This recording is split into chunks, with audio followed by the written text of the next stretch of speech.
I'm David Thorburn. I'm a professor of literature and comparative media. What else? I've taught the film experience for, I guess, 38 or 39 years at MIT. And I've taught a lot of literature subjects as well. The story of what made me into a film scholar or a media scholar is at least interesting to me, and still surprises me. I've told it a few times, but it was actually a somewhat transforming experience in my life. I had been teaching at Yale for 7 or 8 years, and I was offered a chance to do a visitation at the University of California in Santa Barbara. And for the first time in my life, I was asked to teach students who weren't the product of very elaborate private school educations or very powerful public school educations. They were smart kids, but they were less well read in some ways. So I was trying to illustrate, it was a literature course, Introduction to Literature or comedy, something like that. And I was trying to introduce the students to the idea of conventions, what it means when when you begin a story once upon a time, and every story begins that way, or what it means when you say they lived happily ever after, to take the simplest example of what a convention is. I was trying to illustrate how, in fact, we internalize these things and we understand the conventions of the narratives of our own time in our blood without even thinking about it. And I was trying to illustrate this principle. So what I needed to illustrate the principle were shared texts. So I began by asking them, this was in the 1970s, in the early 1970s. And I asked the students there, these are bright California public school students, how many of you have ever seen a John Wayne movie? Maybe 10% of the students. In 1970. It's not 2016 now, maybe 15% of the students raised their hand. Then I said, well, how many of you have read Huckleberry Finn? Maybe 30%. I tried other novels, classic novels. I tried Shakespeare plays. Finally, I said, how many of you have seen All in the Family? For those in the audience too young to know this, All in the Family was a television program, a classic and transforming one that appeared in 1971 on American television and involved a working class hero who such characters had never appeared on television before. It was a very important program.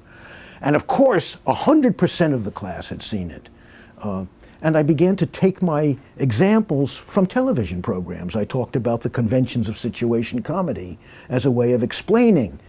And I began to think about this, and this wore on me, it wore in on me as the term went on.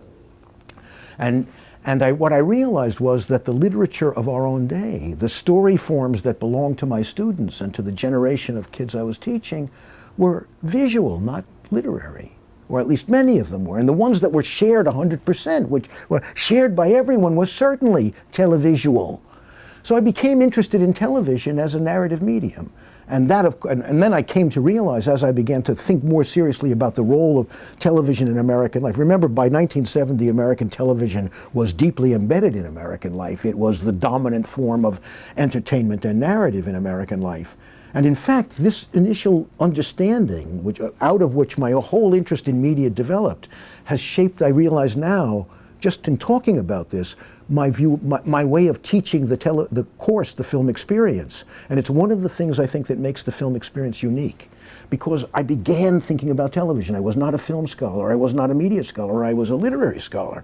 In fact, ironically, I was a specialist in the high modern period, a period of Joyce and Virginia Woolf and Picasso, right? And I knew about what we might think of as, I was an expert in art that could be thought, in forms of art that could be thought to be elitist, or at least not accessible to the ordinary people. And here I was confronting texts that everyone could understand and everyone shared.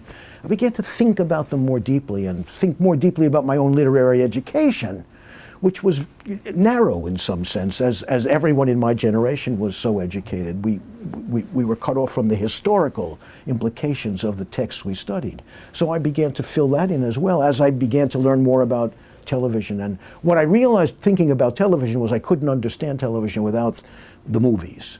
So I then set on a sort of personal course of education, and I read very deeply in movie history and movie scholarship, and I amplified my own knowledge of movies tremendously by constant viewing of movies. Mostly because I was trying to understand television, ironically, and then I began to develop a recognition of what a remarkable cultural phenomenon the movies were. I began to generate great respect for the great movie scholars who it was a great era, the late 60s and the early 70s for movie scholarship, because it had become mature by that time.